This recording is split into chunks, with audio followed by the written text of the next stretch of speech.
Welcome viewers, you are watching Tube Science Learning Academy. আশা করছি সবাই খুব ভালো আছো, সুস্থ আছো।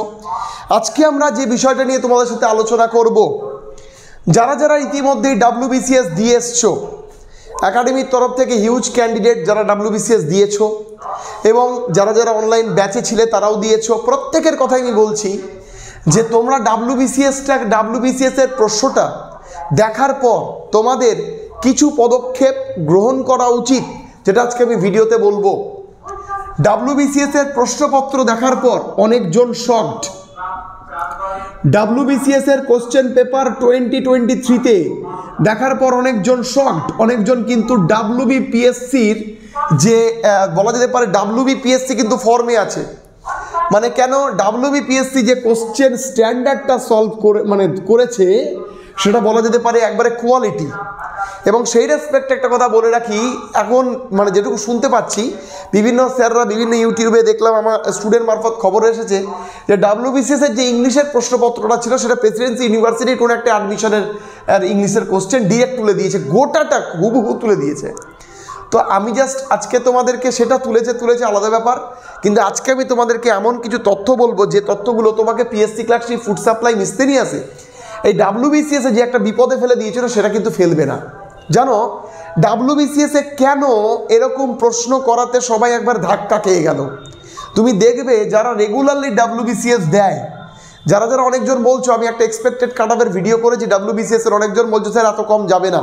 দেখো আমি যে তোমাদেরকে কথাগুলো বলেছি না, এগুলোর মধ্যে প্রায় 30 থেকে 40 জন আছে যারা আগের বারের মেন দিয়ে এসেছে, হ্যাঁ, এবং তাদের সঙ্গে কথা বলা আছে এবং কথা বলে যে একটা নলেজ পাওয়া গেছে তার উপর ভিত্তি করে কিন্তু এই ভিডিওটা করা।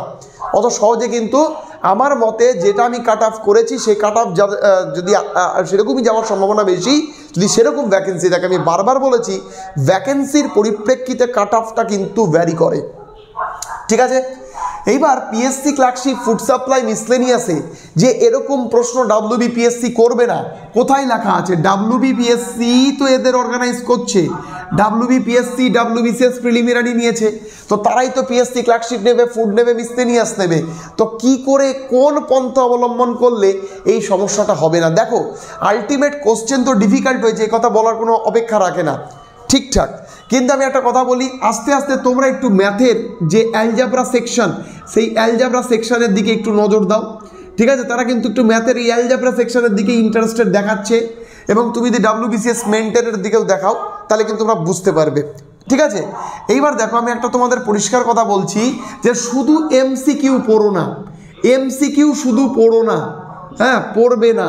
আমি বারবার বলছি কেন শুধু MCQ পড়ো না, কারণ কোশ্চেন স্ট্যান্ডার্ড বা কোশ্চেন কোয়ালিটি, হ্যাঁ WBCS এর যে কোশ্চেন কোয়ালিটি, সেই কোশ্চেন কোয়ালিটিতে তারাই বেশি বিপদে পড়ে গেছে, বা তাদেরই 70 থেকে 80-র মধ্যে কোশ্চেন চলে আসছে। যারা পড়েছে, এমন নয় যে তারা পড়েনি, তারা পড়েছে, বাট তারা কিন্তু একটু MCQ এর পুরে বেশি ফোকাস করে। WBCS এর বিভিন্ন বইগুলো মার্কেটে পাওয়া যায়, সেই বইগুলোর পুরে কিন্তু তারা বেশি ফোকাস করে পরীক্ষা দিতে যায়, সেই সমস্ত ক্যান্ডিডেটগুলো কিন্তু ধাক্কাটা বেশি খেয়েছে। তো তোমাদের যদি পিএসসি ক্লার্কশিপেও প্রিলিমিনারিতে এত ক্যান্ডিডেট, ফলে তারা কম্পিটিশন করার জন্য ডিফিকাল্ট কোশ্চেন করতেই পারে, ফুড সাপ্লাই এত ক্যান্ডিডেট ডিফিকাল্ট কোশ্চেন করতেই পারে, আর মিসলেনিয়াস কিন্তু একটু ডিফিকাল্ট কোশ্চেন হয়, তার কারণ ওইখানে 2 মার্ক থাকে প্রত্যেকটা প্রশ্নে।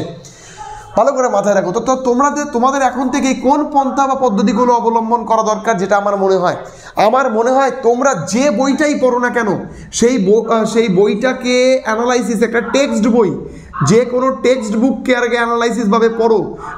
বই এই সমস্ত WBCS এর বিভিন্ন রকমের বইগুলো পড়ো কম। আমি বলছি না পড়ো না, এগুলো শেষ সময়ের পড়ার সঙ্গী। প্রথমে তোমার যে বেস, সেই বেসটা কিন্তু এই টেক্সট বুক তৈরি করবে।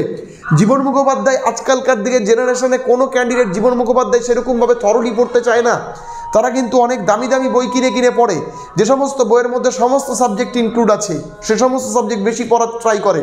কিন্তু কেউ টেক্সট বুক জীবন মুখোপাধ্যায়কে বারবার পড়তে যায় না। তুমি ভালো করে দেখবে, জীবন মুখোপাধ্যায়কে তুমি 7 বার পড়বে, তুমি 7 বারেও ইনকমপ্লিট থাকবে। 8 বারের বেলায় তুমি দেখবে মনে হবে যে এটা ছেড়ে চলে এসেছি, মনে হবে এটা ছেড়ে চলে এসেছি। তো ফলে বেস তৈরি হবে তখনই যখন তুমি টেক্সট বুক পড়বে। ঠিক আছে, সেই ইংলিশ হোক বাংলা হোক, মিডিয়ামটা নট ম্যান্ডেটারি। ভালো করে মাথায় রাখবে, মিডিয়াম তোমার ইংলিশ হোক বাংলা হোক, তোমাকে টেক্সট বুক পড়া আবশ্যিক। তো ফলে আগে বেসিক নলেজ দরকার যে এরপরে এটা হচ্ছে, ওর পরে ওটা হচ্ছে, এটার সঙ্গে ওটা রিলেটেড, ওটার সঙ্গে এটা রিলেটেড। আর অবশ্যই ম্যাথামেটিক্সের মধ্যে অ্যালজাবরা, ট্রিগোনোমেট্রি, মেনসুরেশনগুলোকে একটু একটু করে দেখতে হবে।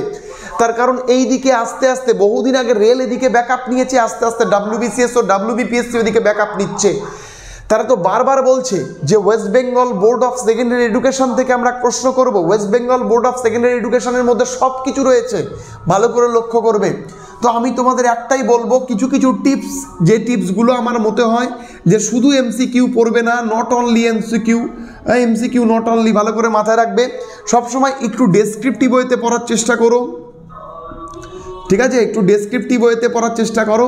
এবং ডেফিনেটলি আমি বলবো যে তোমাদের অবশ্যই যাতে মানে তোমাদের একটা করে মক টেস্ট, এবং মক টেস্ট নিজের মতো করে দাও, এবং মক টেস্ট যত পারো, বিভিন্ন একাডেমি যত পরিমাণে মক টেস্ট নেয়, মক টেস্ট দেওয়ার চেষ্টা করো।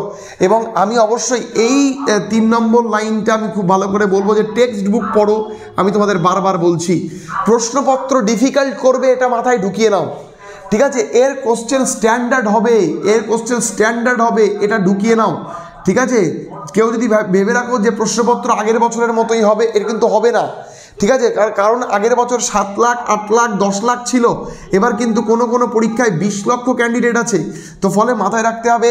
এবং আমি একটা কথা বলি, 2017-18তেও আমি পড়িয়েছিলাম, সেইখানে ক্যান্ডিডেটদের মধ্যে ইন্টারেস্টেড এবং রেসপন্স কোয়ালিটি যতটা বেশি ছিল, এখন কিন্তু ক্যান্ডিডেট সংখ্যা বাড়লে পরেও স্টুডেন্ট মানে রেসপন্স এবং কোয়ালিটি আগে থেকে কমেছে। তাদের মধ্যে কিন্তু একাগ্র বা 1 লক্ষ বা একভিষ্ট হয়ে পড়ার মানসিকতা নেই। তো ফলে সেই রেসপেক্টে এই কটা বিষয় মাথায় রাখো এবং টেক্সট বুক ফলো রাখো। তোমাদের যদি কেউ যদি আমাদের অনলাইন ব্যাচে দেখো, আমরা থরলি ডেসক্রিপটিভ ওয়েতে সমস্ত টপিক টু টপিক ধরে ধরে পড়ানো হয়েছে। টপিক টু টপিক ধরে পড়লে তোমার মধ্যে ধারণা জন্মায়, এবং সেই ধারণার পরিপ্রেক্ষিতে তুমি কোনো একটা কোশ্চেনকে আন্দাজ করতে পারো যে 50%, 25%, 70% এটা সম্ভাবনা, ফলে আমি এই অপশানটা দিতে পারি। তো ফলে মাথায় রাখবে, এগুলো কিন্তু এই যে তোমার সম্ভাবনা তখনই আসবে যখন তুমি ডেসক্রিপটিভ ওয়েতে সমস্ত ফিচার্সটা পড়বে। তো ফলে এইটা বলার কারণ কি? এইটা বলার কারণ হিউজ অ্যামাউন্ট ক্যান্ডিডেট একাডেমির যারা রয়েছে, ক্লার্কশিপ, ফুড সাপ্লাই, মিস্টিনেসকে কেন্দ্র করে পড়াশোনা করছে, তাদেরকে এই সমস্ত বিষয়গুলো একটু দেওয়া উচিত। তার কারণ শুধু স্ট্র্যাটেজি দিয়ে সব কিছু হয় না। স্ট্র্যাটেজি প্রত্যেকটা ক্যান্ডিডেটের, আমি তোমাকে কোনো স্ট্র্যাটেজি দিতে পারি না। স্ট্র্যাটেজি তোমার একটা নিজস্ব স্ট্র্যাটেজি থাকবে। আমার স্ট্র্যাটেজি 100 জন ফলো করলো, তার মধ্যে 50 জন পাস করলো, 50 জন পাস করলো না। 50 জন যারা পাস করেছে তারা যদি বলে স্ট্র্যাটেজি ঠিক ছিল, কিন্তু 50 জন বলবে স্ট্র্যাটেজি ভুল ছিল। ফলে স্ট্র্যাটেজি, তোমাকে ইউনিক স্ট্র্যাটেজি নিজে ডেভেলপ করতে হবে, যার মাধ্যমে তুমি অন্যকে বিট করে এগিয়ে যাবে, এটা মাথায় রাখতে হবে।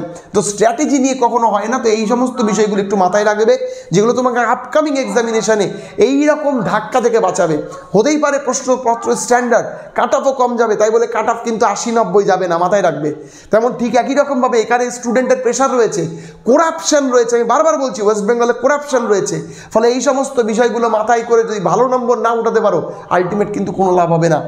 তো যাই হোক, ভিডিওটি ভালো লাগলে অবশ্যই লাইক করো, কমেন্ট করো, শেয়ার করতে বলো না। সবাই খুব ভালো থেকো, সুস্থ থেকো, দেখা হবে পরবর্তী ভিডিওতে।